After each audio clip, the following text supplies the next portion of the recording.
Good morning, sir. Good morning, my friends on the dais, and of course, friends in the room. I see a lot of familiar faces, which is a wonderful feeling, because it means that I have managed to spend more time around people in government, so I can recognize quite a few of you.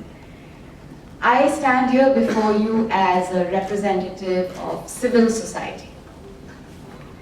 Not just as a citizen of India, but as a citizen of this planet. Eric has covered many of the points that I would have liked to touch upon. So I'm going to try and take off from what he said earlier. But perhaps to share with you my experience as a citizen of India and my hopes and dreams for the future of urban India. And I'd like to start with saying that while there are some very discouraging statistics that involve our cities with regard to air pollution and other pollution, I come from the world's fourth most polluted city, Mumbai. And the fact is that 14 of our cities feature as some of the most polluted cities in the world. I think the reason why this has happened, and we are all grappling with this reality, is because somewhere along our desire to urbanize and develop and build our economy, we seem to have lost focus of the fact that there is an umbilical link that connects ecology and economy. And our health and our well-being is connected to our ability to work and progress as a nation. Because if we are an unhealthy workforce, I don't quite know how productive we can possibly be. So while I'm very enthused and excited about the fact that there is some revolutionary work underway in many of our cities, I know Eric mentioned Indore, but I can add a few more cities to that, like Bhopal. And the fact is that implementations of change have happened on the ground, and the change is visible and obvious, not just visually, but experientially. The people in these cities are doing much better. The children in these cities are doing much better. And I think that's a huge thing to be encouraged by. We all know that the government of India has established 100 smart cities, and work is underway. And I was asking Minister Saab earlier, Shri Hardeep Singh Puri ji, what does it mean to be a smart city? And I was very, very motivated and inspired when he emphasized and elaborated what he meant by that. And that's actually the idea of the perfect urban development plan, where we are recognizing the need to recycle resources like water, use that water back within the city, and of course implement strong, effective infrastructure to manage our waste, convert it from waste to compost and waste to energy, use clean energy systems, of course improve public transport infrastructure, and greening our cities.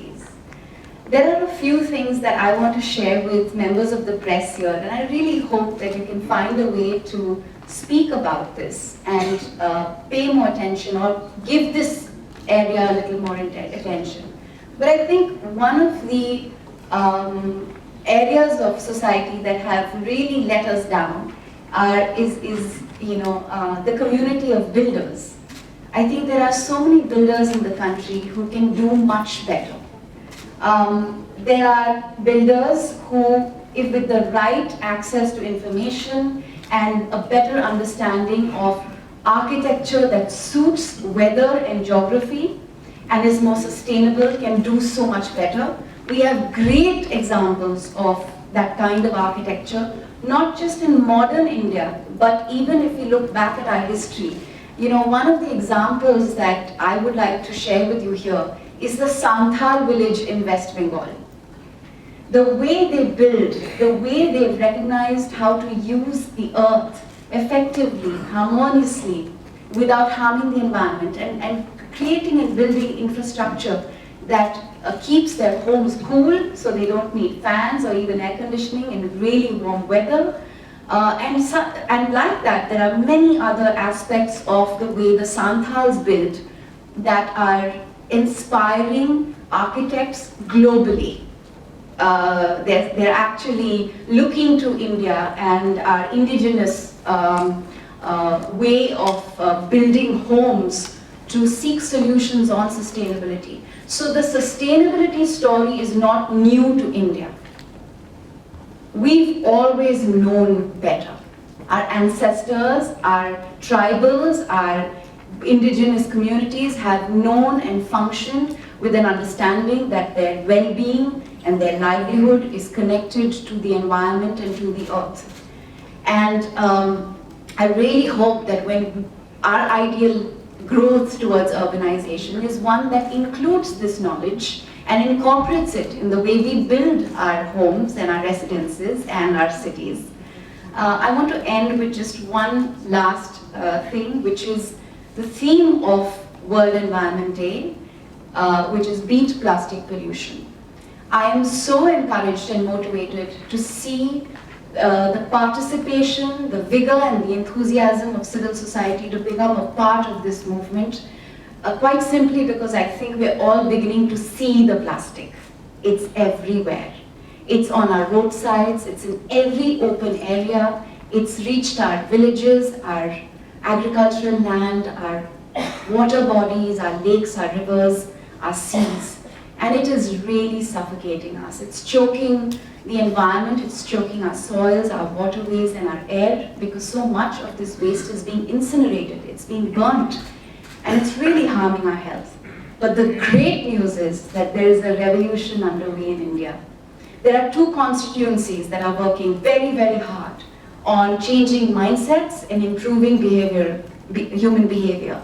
And those constituencies, in my personal humble opinion, are the most powerful: children and mothers.